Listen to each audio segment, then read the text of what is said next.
बेटा sorry for interruption in previous video. हमने जो टॉपिक प्रीवियस वीडियो में छोड़ा है वहीं से हम कंटिन्यू कर रहे हैं, तो ध्यान दीजिए।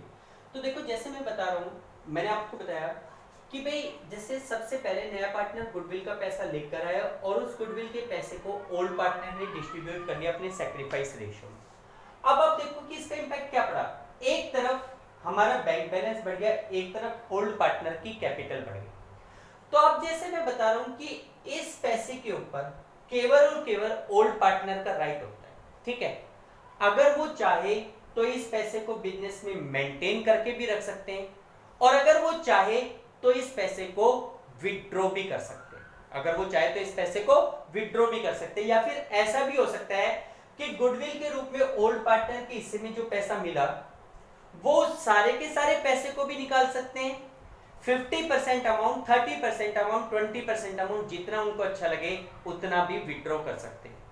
लेकिन विड्रॉ करने की एंट्री केवल तब करनी है जब क्वेश्चंस में आपसे कहा जाए। तो थर्ड एंट्री कंडीशनल है। कंडीशन क्या है कि if the share of goodwill is withdrawn by the old partners completely और पार्शियली, यानी कि अगर ओल्ड पार्टनर इस गुडविल के पैसे को पूरी तरीके से या पार्शियली विड्रॉ कर ले, या तो पूरे का पूरा अमाउंट विड्रॉ कर ले या थोड़ा बहुत अमाउंट विड्रॉ कर ले। तो थर्ड केस है कि इफ, ये कंडीशन एंट्री है, कंडीशनल एंट्री है, टेस्ट कर लेना आप इसके साथ, स्टार कर लो।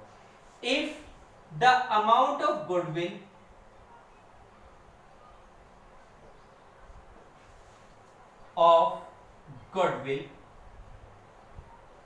is withdrawn by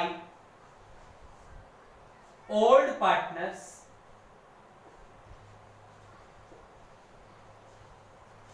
completely or partially,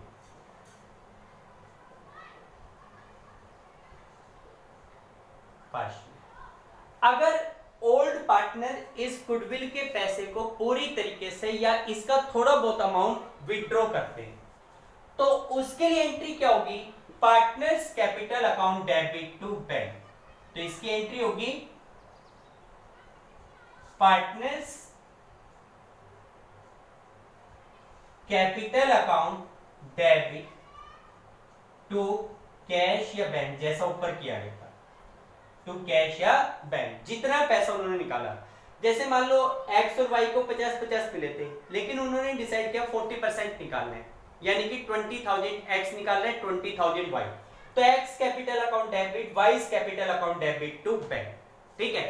अगर गुडविल के पैसे को पार्शियली और कंप्लीटली पार्टनर्स के द्वारा विड्रॉ किया जाए तो एंट्री हो जाएगी partners capital account debit to bank, ठीक है बेटा, क्लियर।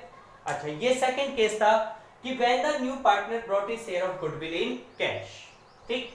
अच्छा, थर्ड केस देखो, थर्ड केस ये बनता है when new partner is unable to brought his share of goodwill in cash।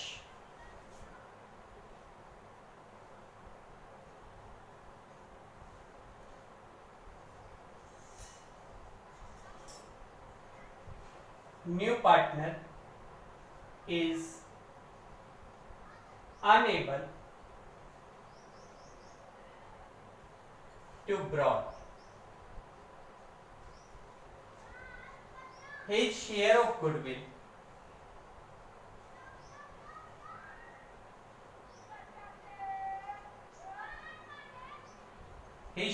goodwill in cash। अगर नया पार्टनर अपने हिस्से की गुडविल कैश में नहीं ला पा रहा, he is unable to brought his share of goodwill in cash। देखो, एक सीधी सी बात है कि भाई मान लो एक्स और वाई दो पार्टनर थे और जेड नाम से एक नए पार्टनर को इंक्लूड किया। अच्छा, आपको पता है कि जब नया पार्टनर पार्टनरशिप फर्म में आएगा तो ना केवल उसको गुडविल का पैसा बल्कि उसको कुछ पैसा कैपिटल के रूप में भी लेकर आना पड़ता है। लाइक सपोज भाई मान लो जेड नाम से नया पार्टनर आया और हमने कहा कि भाई 10 लाख रुपए आपको कैपिटल के और 2 लाख रुपए आपको गुडविल के रूप में दे, ठीक है। न्यू पार्टनर हैव टू पे ₹10 lakh for his share of capital and ₹2 lakh for his share of goodwill, ठीक है, ये 2 अमाउंट उसको पे करने। बट लेट्स सपोज कि भाई आपको पता है फाइनेंशियल कॉन्स्टेंट हर बंदा सहन करता है, फेस करता है। मान लो जेड के पास एट प्रेजेंट 10 लाख रुपीस का अरेंजमेंट है, लेकिन फिलहाल उसके पास 2 लाख रुपए नहीं है, एक्स्ट्रा 2 लाख रुपए गुडविल के नहीं है। तो जेड अपनी ये प्रॉब्लम उनको बताता है कि भाई मैं कैपिटल के तो 10 लाख रुपए दे सकता हूं, लेकिन at present I have no money for goodwill, goodwill के लिए कैश अवेलेबल नहीं। अब क्या करें? जेड को फर्म में इंक्लूड करना है, कैपिटल के पैसे वो बंदा देने के लिए तैयार है, लेकिन एट प्रेजेंट गुडविल का पैसा देने के लिए उसके पास कैश की अवेलेबिलिटी नहीं। तो क्या करना चाहिए?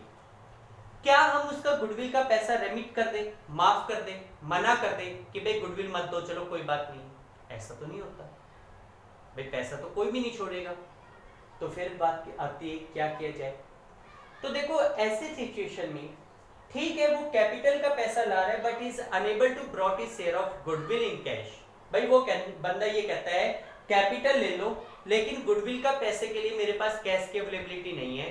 तो हम लोग ये पैसा छोड़ेंगे नहीं, हम लोग जेड की तरफ ये पैसा छोड़ेंगे नहीं, हम लोग इस पैसे को पोस्टपोन करते हैं by charging that amount from his current account. भाई हम ये कह देंगे कि हम आपका करंट अकाउंट खोल देते हैं, उस अकाउंट से हमारे अकाउंट पे पैसा ट्रांसफर कर लेते हैं, लेटर ऑन आपके करंट अकाउंट का डेबिट बैलेंस होगा, लेटर ऑन आप उस डेबिट बैलेंस को खत्म कर लेना।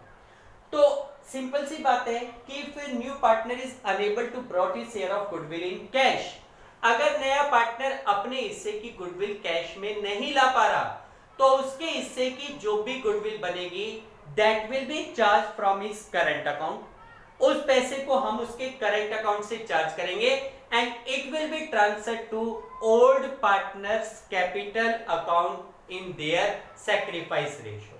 यानी कि नए पार्टनर के करंट अकाउंट से पैसा लिया जाएगा, जितनी भी उसके हिस्से की गुडविल बनेगी that will be charged from the current account of new partner and it will be transferred to capital account of old partner। और उसके लिए एंट्री होगी न्यू पार्टनर्स। देखो कुछ बुक्स में नए पार्टनर की कैपिटल अकाउंट से चार्ज किया गया, आई थिंक इस बुक में भी नए पार्टनर की कैपिटल अकाउंट से चार्ज किया गया है, लेकिन आपको नए पार्टनर की कैपिटल से चार्ज नहीं करना, आपको नए पार्टनर के करंट अकाउंट से चार्ज करना है। इसका रीजन मैं लेटर ऑन आपको एक्सप्लेन भी करूंगा। फिलहाल आप इतना करेंगे कि अगर नया partner, if the new partner is unable to brought his share of goodwill in cash, तो आपका अकाउंटिंग ट्रीटमेंट होगा जो भी उसके हिस्से की गुडविल बनेगी, new partners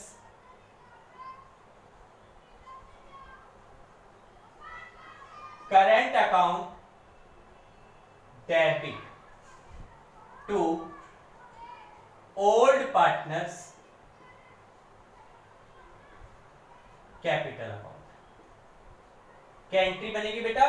new partners current account debit to old partners capital account. नए पार्टनर के करंट अकाउंट से पैसा लेकर ओल्ड पार्टनर की कैपिटल में ट्रांसफर किया जाएगा। ठीक है, तो these are 3 case for having accounting treatment of goodwill. Goodwill का अकाउंटिंग ट्रीटमेंट करने के लिए at the time of admission ये 3 केस होते हैं। If the new partner is bringing his share, paying his share of goodwill to old partners privately, no entry. If he brought his share of goodwill in cash, तो उसके लिए 2 entry बनेगी, और तीसरी entry conditional है। और third case मैंने बताया कि if new partner is unable to brought his share of goodwill in cash. ये 3 केस होते हैं। अच्छा, एक सिचुएशन होती है, ये तो हो गए नए पार्टनर के हिस्से की गुडविल का ट्रीटमेंट। अच्छा, इसका ट्रीटमेंट करने के लिए, ये वाला ट्रीटमेंट करने के लिए, whenever a new partner is admitted, the goodwill of firm is calculated। Firm की गुडविल की कैलकुलेशन की जाती है कि भाई आज की डेट में हमारी फर्म की गुडविल क्या है, so that the new partner share में बी कैलकुलेटेड, ताकि हम ये कैलकुलेट कर सके कि how much amount new partner have to pay for his share of goodwill. लेकिन एक केस और होता है कि इफ, ये केस हम लोगों ने प्रीवियस चैप्टर में पढ़ा था, if goodwill already exist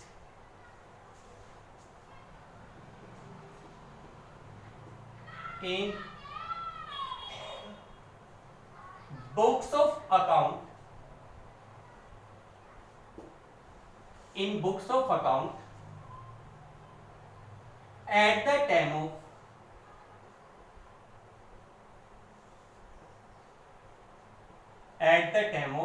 admission of a new partner.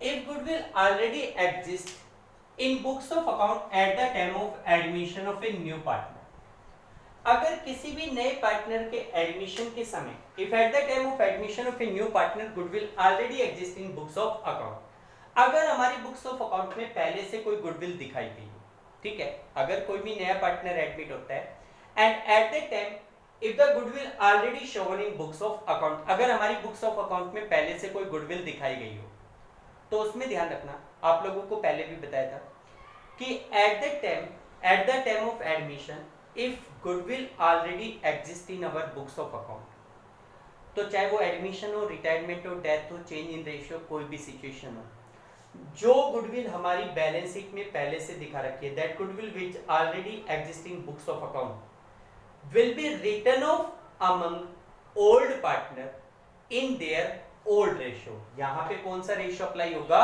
Old ratio. तो goodwill shown in books of account या goodwill shown in balance sheet will be written off among old partner in their old ratio. यानी कि इस situation में ये ध्यान रखना, goodwill Sovan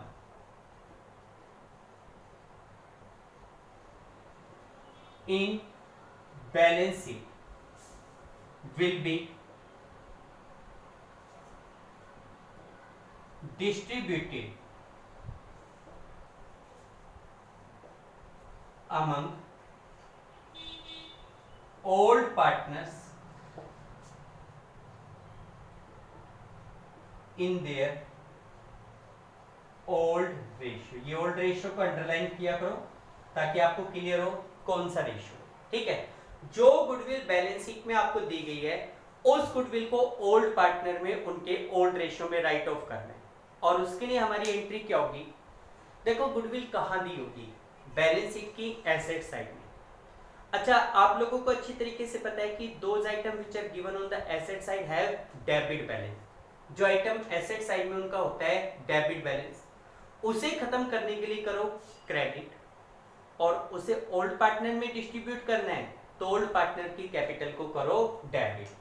तो इसके लिए हमारी एंट्री होगी ओल्ड पार्टनर्स